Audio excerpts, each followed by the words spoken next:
मला देवाभाऊला काही सांगायचं आहे की देवाभाऊ, आत्ताच मी एक व्हिडिओ बघितला.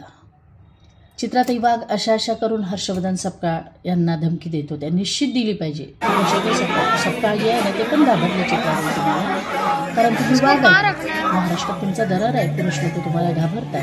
पण चित्राताई वाघ आणि देवाभाऊ, मला तुम्हाला एक विनंती करायची की महाराष्ट्रामध्ये सगळ्यात जास्त केस जर तुमची कोणी खराब करत असेल ना तर ही तुम्ही ठेवलेली वकील आहे ना चित्राताई वाघ ही करते. हिला जर तुम्ही वेळीच रोखलं नाही ना तर अख्ख्या महाराष्ट्रामध्ये तुमची सगळी इमेज खराब करण्याचं काम चित्राताई निश्चित करेल. ज्या पद्धतीने चित्राताई वाघ तुम्हाला बटरिंग करतात, ज्या पद्धतीने त्यांचे व्हिडिओ असतात, त्याच कळकळी नजर त्या चिमुकलीवर जेव्हा अत्याचार झाला ना, देवाभाऊला जर विनंती केली असती ना ताई तुम्ही की देवाभाऊ काय चाललं आहे महाराष्ट्रामध्ये, 3.5 वर्षाच्या चिमुकलीवर आज अत्याचार होत आहे, अन्याय होत आहे, हा व्हिडिओ जर बनवला असता ना देवाभाऊला तर बरं वाटलं असतं. परंतु नाही. माझं जाहीर आव्हान आहे तुम्हाला. तुम्ही विचारता ना हर्षवर्धन सपकाळ कोण आहे, काय आहे. राहुल गांधींचा व्हिडिओ तुम्ही बनवला, तुम्ही विचारता ना राहुल गांधींना, तर चला या व्हिडिओच्या बाहेर या आणि मला विचारा. जाहीर व्यासपीठावर या.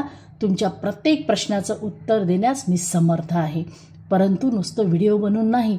या, चला आपण कुठल्या तरी व्यासपीठावर भेटूया आणि मग तुम्हाला कळेल की राहुल गांधी कोण आहे, हर्षवर्धन सपकाळ कोण आहे आणि तुम्ही कोण आहे आणि कोणामध्ये किती पात्रता आहे हे तपासून जर पाहायचं असेल तर मात्र माझं आव्हान तुम्ही स्वीकारलं पाहिजे. आणि यानंतर जर व्हिडिओ बनवायचे असेल तर बटरिंग न करता, बघा आम्ही कधीही पक्षामध्ये नेत्यांना बटरिंग करत नाही. आजचाही व्हिडिओ आहे ना हा बटरिंगसाठी नाही, परंतु ज्या पद्धतीची तुमची धमकी दिसली ना त्या धमकीला कुठंतरी उत्तर दिलं पाहिजे.